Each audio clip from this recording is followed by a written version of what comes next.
Now, 3 Russian warships and a submarine have arrived in Cuba. That's around 90 miles off the US coast. The ships will be carrying out military exercises. Cuba says it does not represent a threat to the region. Likewise, US officials have said the drills are non-threatening, though it comes as tensions are still high between the US and Russia over the war in Ukraine.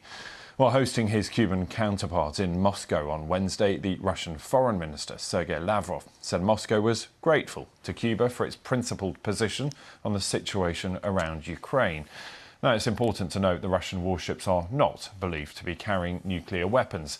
But what exactly are they doing in Cuba? Let's take you to Mexico City. Our correspondent there is Will Grant. And Will, let me put that to you. What are those military ships, submarines, doing in that location?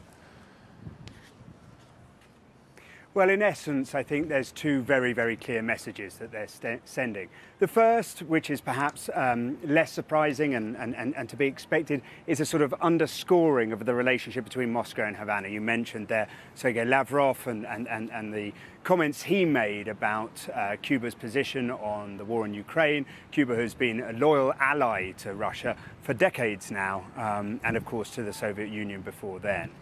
So that solidifies that relationship, but of course the one that most people are focused on is the message being sent to Washington.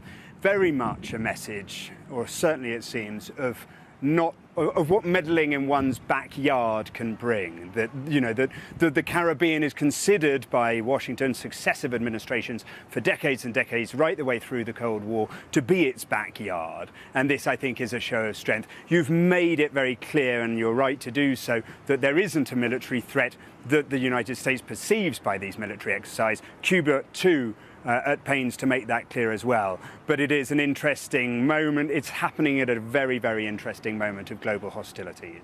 Yes, and whilst both sides say there is no threat here, it does not represent a threat to the region. I mean, you're right. What it does do, though, it's a threat politically, it's a threat diplomatically. It's just saying we are here, and that in itself could be deemed in some circles to be a threat.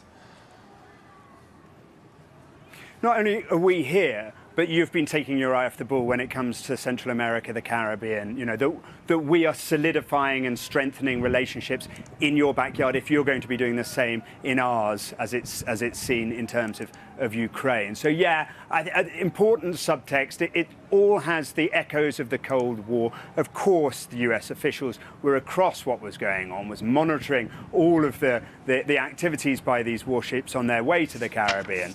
But I think the fact that it's underlining a relationship with Havana and Caracas in Venezuela later on during the summer is an important step from the Russian perspective. Will, it's good to have you there with the very latest. Thank you. That's Will Grant there joining us from Mexico City. Thank you.